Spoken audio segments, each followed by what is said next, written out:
the last parking spot in the entire lot, and someone else got to it first. Hazel had been circling the Rideau Center parkade for 20 minutes.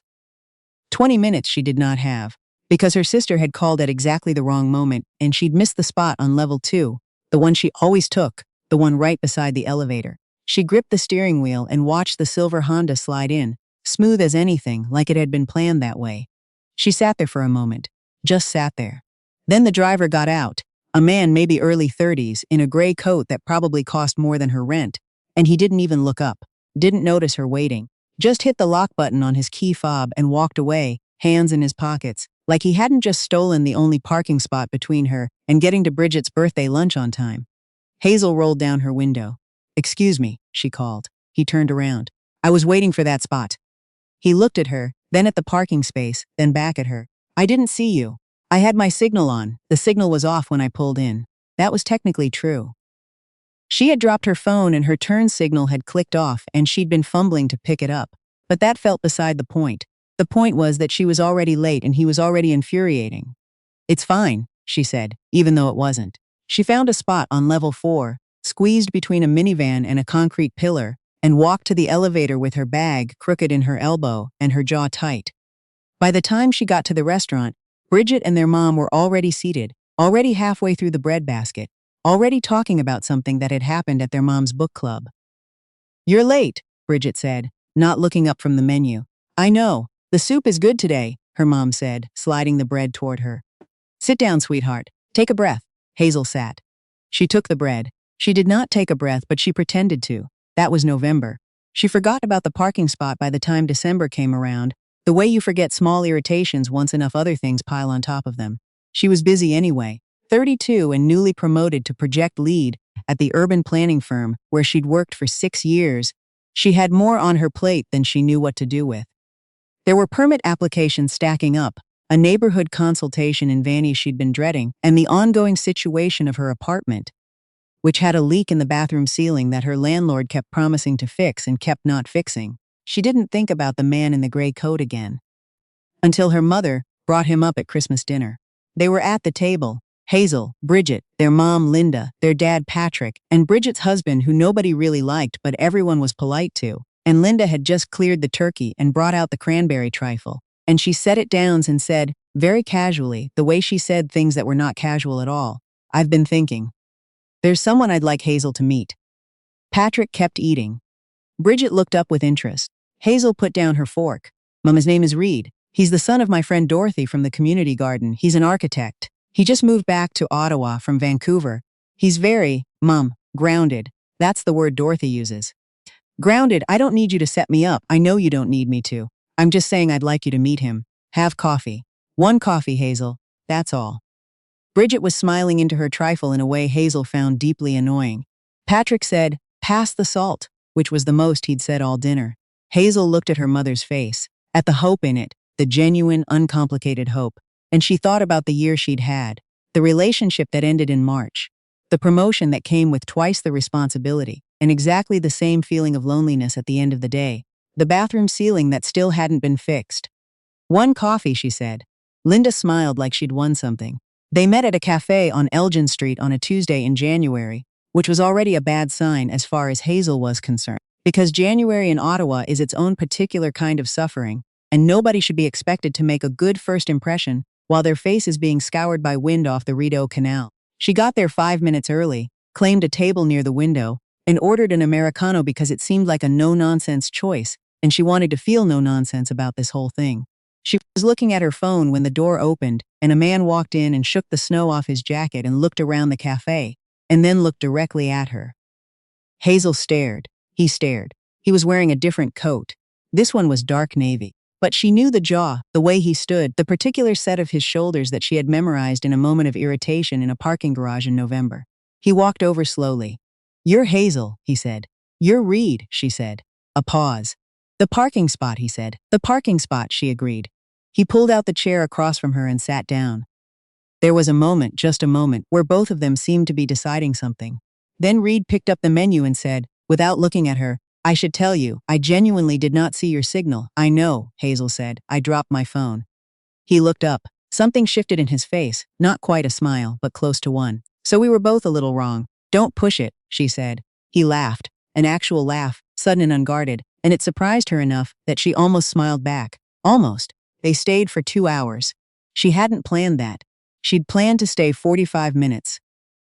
Enough to be polite, enough to tell her mother she'd tried. But then Reed had said something about the Vanier consultation she mentioned, something that showed he actually understood the politics of community planning in a way most people didn't, and she'd gotten interested despite herself. He'd done a mixed-use residential project in East Vancouver that had gone sideways because of exactly the kind of stakeholder issue she'd been wrestling with. And he talked about it with the particular candor of someone who had learned things the hard way and wasn't embarrassed to say so. She noticed he didn't ask what she was looking for. He didn't tell her she seemed intimidating. He didn't try to be charming. He was just present, in a steady, unhurried way that she was not used to and didn't entirely know what to do with. She drove home in the dark with the heater on full and told herself it was just coffee. It was not just coffee. Dorothy called Linda that same evening. Linda called Hazel the next morning before 7, which was technically illegal in Hazel's personal code of conduct, but she picked up anyway. Well? Linda said. It was fine. Fine, her mother repeated, in a tone that conveyed she found this word completely inadequate. He's interesting, Hazel said, which was more than she'd intended to give. He'd like to see you again, Dorothy told me. Hazel stood in her kitchen with the kettle boiling and looked at the crack that had appeared in the wall above the stove. A new crack. She was certain it hadn't been there last week, and thought about the way Reed had laughed. Tell Dorothy he can ask me himself, she said. He texted that afternoon. He had gotten her number from his mother, which was exactly the kind of logistical awkwardness their situation warranted, and the text just said, Museum of Nature on Saturday? They have an exhibition on urban ecology that I think you'd genuinely find interesting. Not a date, just a relevant outing. She read it 3 times. She typed, it sounds like a date. He replied, it can be both. She went. They dated through February and into March, slowly, without much drama. Reed was careful with her in a way that didn't feel like caution so much as it felt like attention. He noticed when she was tired. He didn't push when she went quiet. He was honest about his own limitations, what she found disarming rather than alarming. He had come back from Vancouver partly because of the work, and partly because his dad Gerald had been diagnosed with early Parkinson's the year before. And Reed had decided he didn't want to be 2 provinces away from his parents anymore. He said this matter-of-factly, without making it sentimental, and that was somehow the most affecting version of it. Hazel had her own reasons for being where she was. She'd come back to Ottawa after her master's in Toronto because she'd wanted to be near Bridget, who had been having a hard time at the time. And then Bridget had been fine and Hazel had stayed anyway, had built something here, had stopped thinking of it as a temporary arrangement. She told Reed this on a walk along the canal in early March, when the ice was still there but you could feel the thaw underneath it, the particular Ottawa sensation of the world about to shift. You stayed for her and then you stayed for yourself, Reed said. Something like that. That's not a bad way to end up somewhere. She looked at him. You're very philosophical about geography. Occupational hazard, she laughed. He reached over and took her hand, and she let him, and they walked the rest of the way without needing to say much. It would be a more convenient story if things had been simple after that. But Hazel had not gotten to 32 without learning that things are rarely simple at the exact moment you want them to be. The complication arrived in April, in the form of a phone call from the firm's senior partner, a measured, deliberate woman named Agnes, who did not call people casually. Agnes called to tell Hazel that the firm had been approached about a 2-year contract with the city of Calgary, a major transit corridor planning project, the kind of work Hazel had been positioning herself for without entirely knowing it, and that Hazel was their top recommendation for project lead. Calgary. 2 years. Hazel sat on her couch after the call and stared at the ceiling. The leak in the bathroom had been fixed by then. Finally, at the end of February, after she had sent her landlord a very carefully worded email, and the ceiling above her was unmarked and smooth, and she found herself missing the leak, in some irrational way, because at least it had given her something to look at. She told Reed that weekend. They were at his apartment, which was sparse in the way of someone who had moved several times and stopped acquiring things that didn't matter, but warm, with good light and books everywhere and a kitchen that smelled like the lemon pasta he'd made. She told him about Calgary. She watched his face while she did. He was quiet for longer than she expected. Then he said, "Is it what you want?" "I don't know," she said. "That's the honest answer." "Then you need to figure that out first." "I know." Because you shouldn't turn it down for me, he said. We've been together 4 months. You shouldn't make a 2-year decision based on 4 months. She hadn't expected that. She'd half expected him to be hurt, or to make it easy by being dismissive, or to say something that would simplify her decision in some direction. She hadn't expected him to be clear-eyed about it in a way that made her chest hurt. What if I don't want to go, she said. What if that's the honest answer? Then don't go. But make sure it's because of the work, or because of Ottawa, or because of your own life here, not just because of me. I'm not a good enough reason to walk away from something like this. She went home that night and called Bridget, who was the person she called when she needed to hear the things she already knew. He told you not to stay for him, Bridget said. Yes. Hazel, I know. He told you not to stay for him after 4 months. Bridget, I'm just saying. I know what you're saying. There was a pause, and then Bridget said more quietly, what do you want to do? Not what Agnes wants. Not what Reed said you should do. What do you actually want? Hazel looked at the smooth ceiling and thought about the canal in March and the parking spot in November and the way this city had kept asking her to stay. I want to stay, she said. Then stay. She told Agnes the next week. Agnes was professional about it, which was both a relief and a small disappointment. Hazel had half hoped the conversation would feel more significant, and the project went to someone else, and Hazel went back to the permit applications and the Vanier consultation in her regular life. But things were not the same after that, and not in the way she'd feared. Something settled between her and Reed. Not complacency, but something more like certainty, the quiet kind that doesn't need to announce itself. They stopped being careful with each other in the watchful way of early months. She started leaving things at his apartment. He started knowing how she took her coffee. Her mother was, predictably, delighted. I knew, Linda said at Bridget's birthday lunch in June.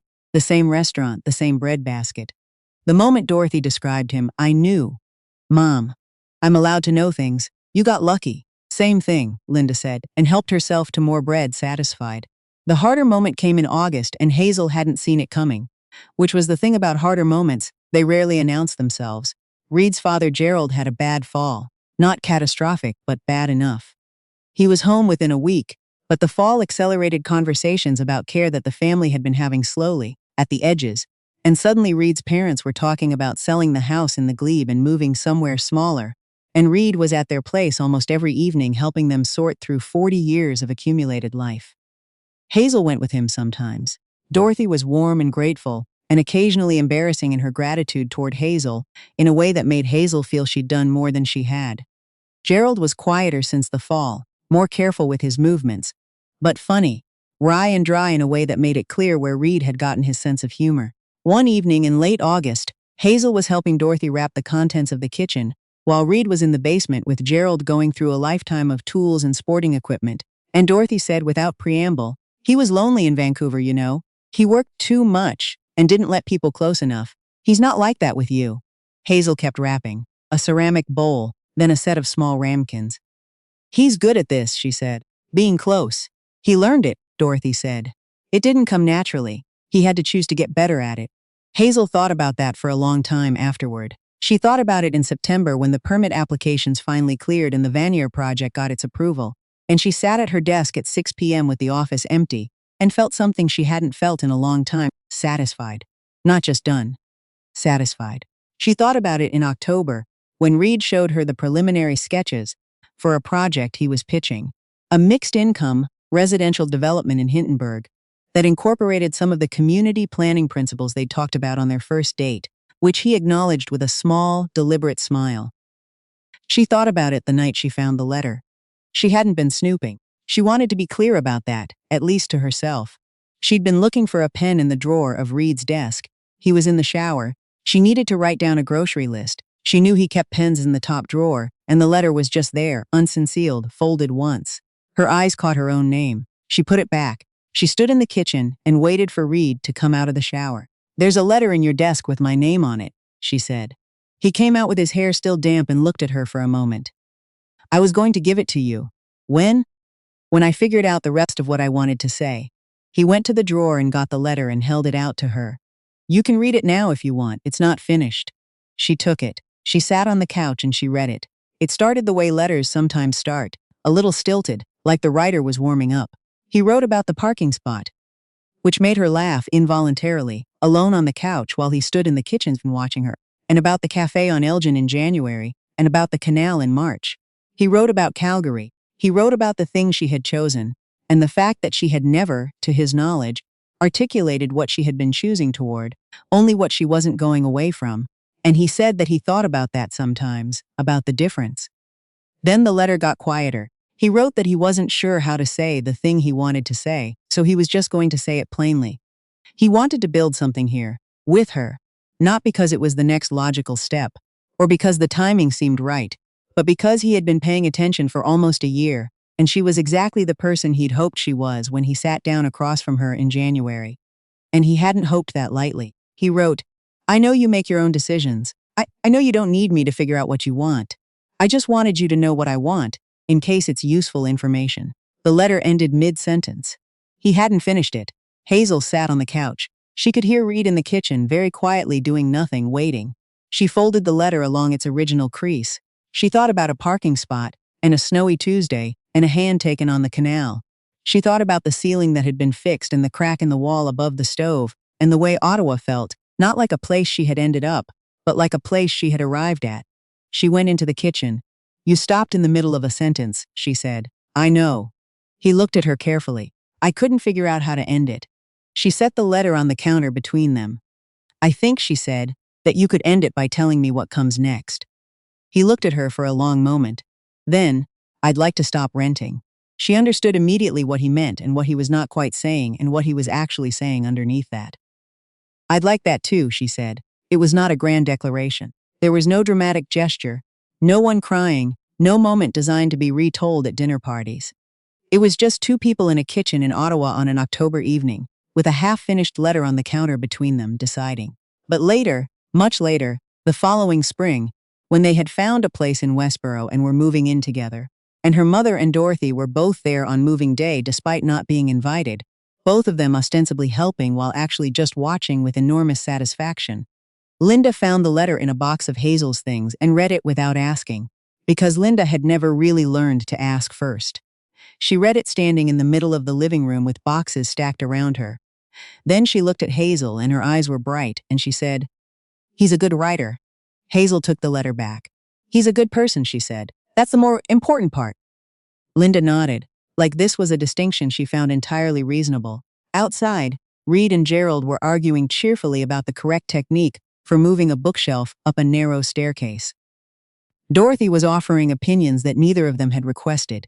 Bridget was eating a granola bar on the front step, watching all of it with the satisfied expression of someone who had always known how this would go. Hazel stood in the middle of the empty living room and looked at the light coming through the south-facing windows. Good light, the kind that changes through the day, and thought about the peculiar way that a life comes together. Not in dramatic moments, usually. In parking spots and letters and canal walks and a kitchen that smells like lemon pasta. In the slow accumulation of ordinary things chosen carefully. She put the letter in the pocket of her jacket, where it would stay for the rest of the day, a small weight she was glad to be carrying.